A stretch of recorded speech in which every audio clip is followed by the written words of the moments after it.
In physics, potential energy is the energy that an object has due to its position in a force field or that a system has due to the configuration of its parts. Common types include the gravitational potential energy of an object that depends on its mass and its distance from the center of mass of another object, the elastic potential energy of an extended spring, and the electric potential energy of an electric charge in an electric field. The unit for energy in the International System of Units is the joule, which has the symbol J. The term potential energy was introduced by the 19th-century Scottish engineer and physicist William Rankine, although it has links to Greek philosopher Aristotle's concept of potentiality. Potential energy is associated with forces that act on a body in a way that depends only on the body's position in space. These forces can be represented by a vector at every point in space forming a vector field of forces, or a force field. If the work of a force field acting on a body that moves from a start to an end position is determined only by these two positions, and does not depend on the trajectory of the body,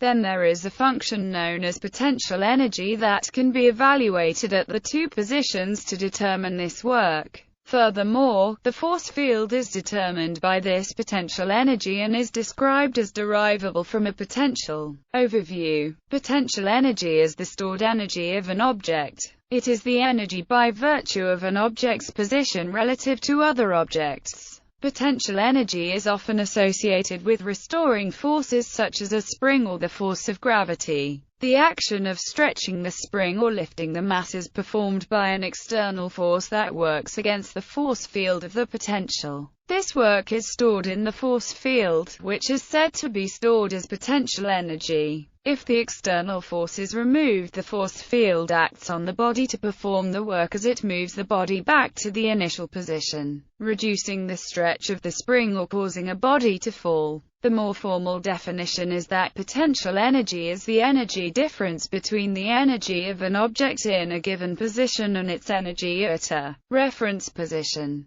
There are various types of potential energy, each associated with a particular type of force. For example, the work of an elastic force is called elastic potential energy. Work of the gravitational force is called gravitational potential energy. Work of the Coulomb force is called electric potential energy. Work of the strong nuclear force or weak nuclear force acting on the baryon charge is called nuclear potential energy. Work of intermolecular forces is called intermolecular potential energy. Chemical potential energy, such as the energy stored in fossil fuels, is the work of the Coulomb force during rearrangement of mutual positions of electrons and nuclei in atoms and molecules. Thermal energy usually has two components: the kinetic energy of random motions of particles and the potential energy of their mutual positions. Forces derivable from a potential are also called conservative forces.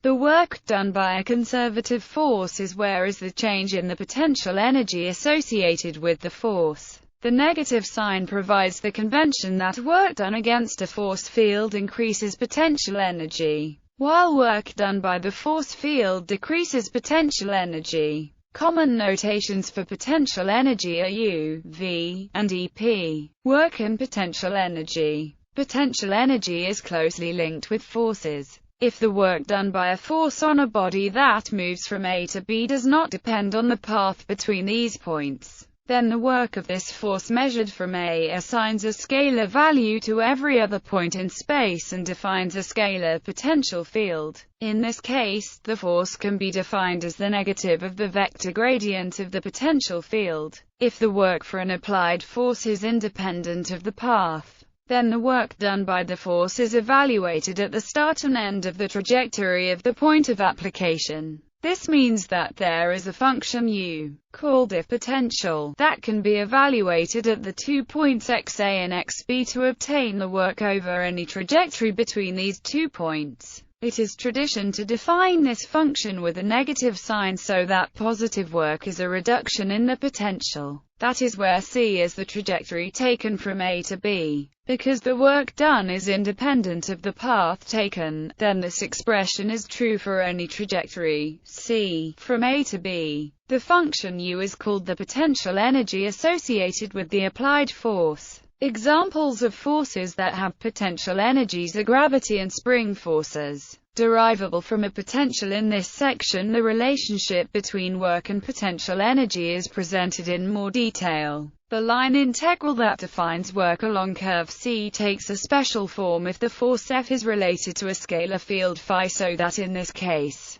work along the curve is given by which can be evaluated using the gradient theorem. To obtain this shows that when forces are derivable from a scalar field, the work of those forces along the curve C is computed by evaluating the scalar field at the start point A and the end point B of the curve. This means the work integral does not depend on the path between A and B and is said to be independent of the path. Potential energy U equals phi is traditionally defined as the negative of this scalar field, so that work by the force field decreases potential energy. That is, in this case, the application of the del operator to the work function yields, and the force F is said to be derivable from a potential. This also necessarily implies that F must be a conservative vector field. The potential U defines a force F at every point x in space, so the set of forces is called the force field. Computing potential energy given the force field F. Evaluation of the work integral using the gradient theorem can be used to find the scalar function associated with potential energy. This is done by introducing a parameterized curve gamma equals r from gamma equals a to gamma equals b, and computing, for the force field F, let v equals drive dt. Then the gradient theorem yields, the power applied to a body by a force field is obtained from the gradient of the work, or potential, in the direction of the velocity v of the point of application.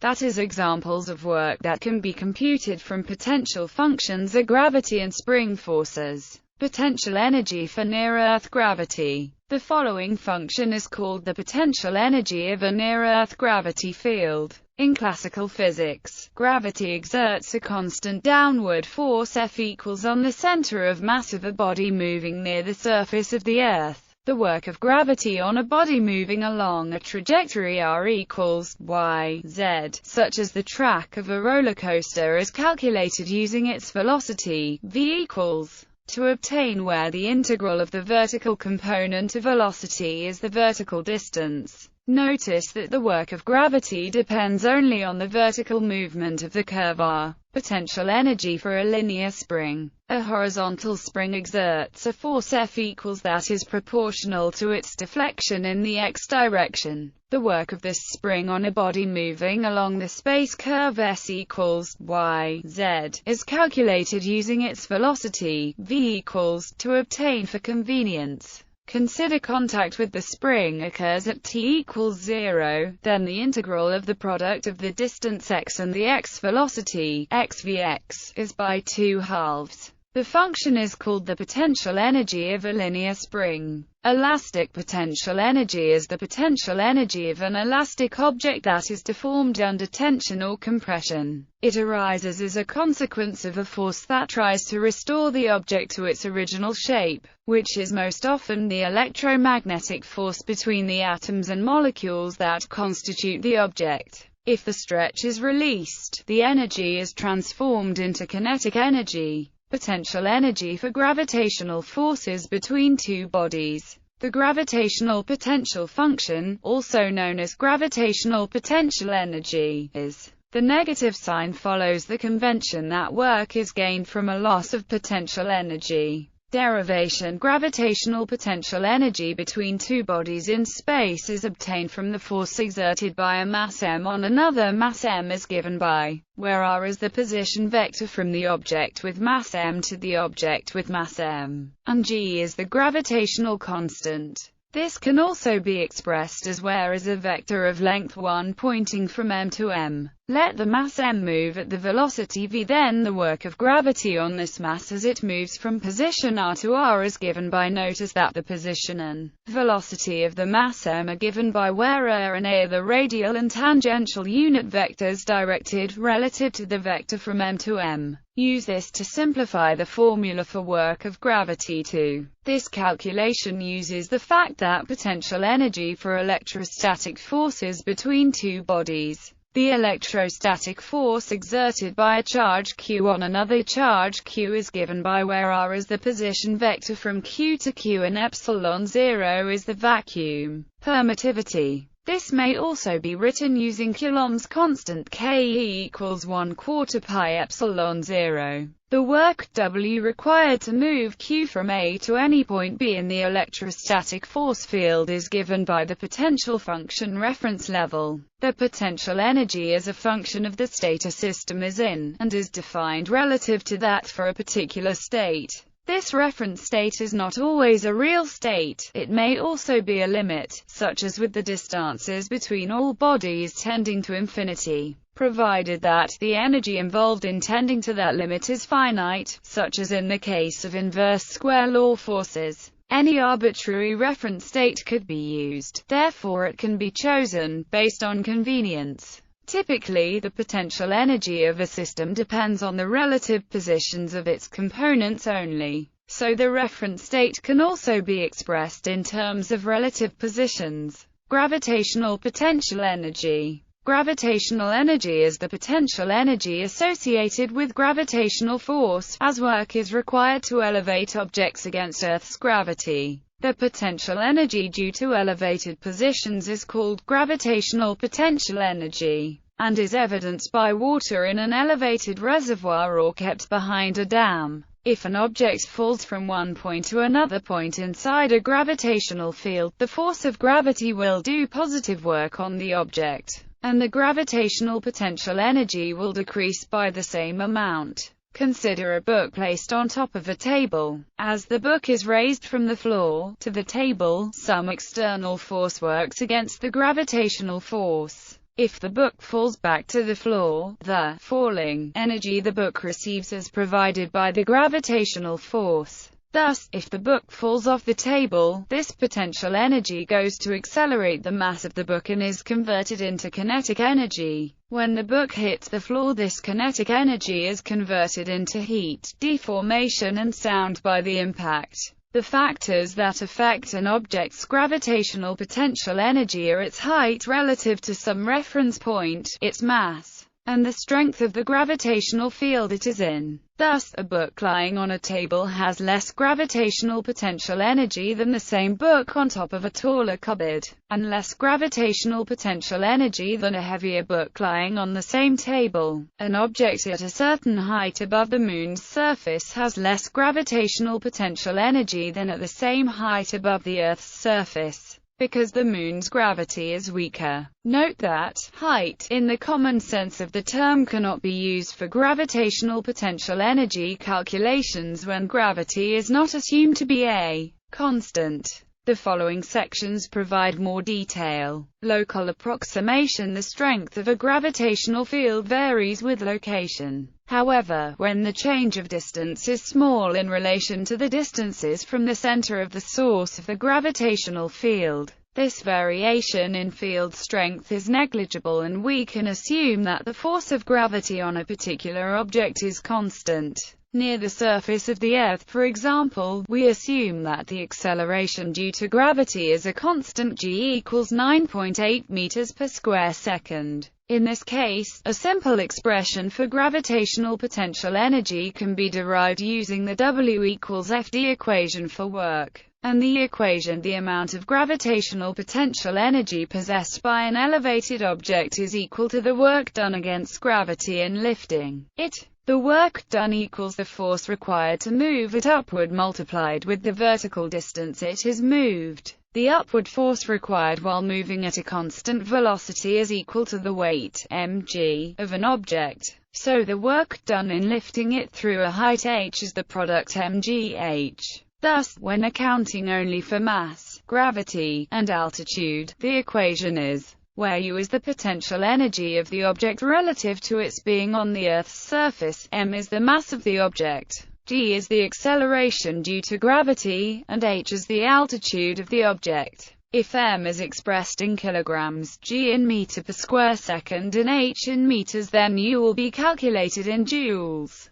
Hence, the potential difference is general formula. However, over large variations in distance, the approximation that g is constant is no longer valid, and we have to use calculus and the general mathematical definition of work to determine gravitational potential energy. For the computation of the potential energy, we can integrate the gravitational force, whose magnitude is given by Newton's law of gravitation, with respect to the distance r between the two bodies. Using that definition, the gravitational potential energy of a system of masses m1 and m2 at of distance r using gravitational constant g is, where k is an arbitrary constant dependent on the choice of datum from which potential is measured. Choosing the convention that k equals 0 makes calculations simpler, albeit at the cost of making U negative. For why this is physically reasonable, see below. Given this formula for U, the total potential energy of a system of n bodies is found by summing, for all pairs of two bodies,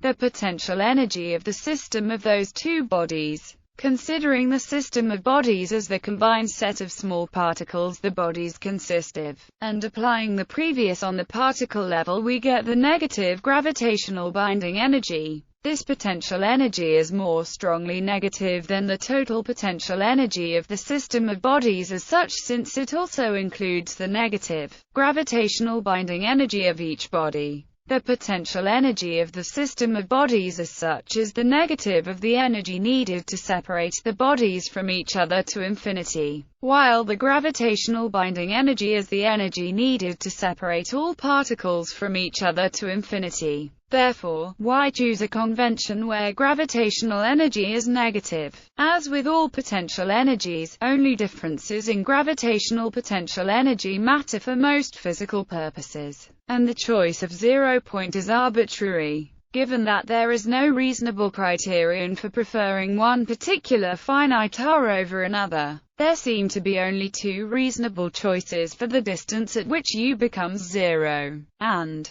the choice of at infinity may seem peculiar, and the consequence that gravitational energy is always negative may seem counterintuitive, but this choice allows gravitational potential energy values to be finite, albeit negative. The singularity it in the formula for gravitational potential energy means that the only other apparently reasonable alternative choice of convention with for would result in potential energy being positive but infinitely large for all non-zero values of r, and would make calculations involving sums or differences of potential energies beyond what is possible with the real number system. Since physicists abhor infinities in their calculations, and r is always non-zero in practice, the negative value for gravitational energy also has deeper implications that make it seem more reasonable in cosmological calculations where the total energy of the universe can meaningfully be considered. See inflation theory for more on this. Uses. Gravitational potential energy has a number of practical uses, notably the generation of pumped storage hydroelectricity.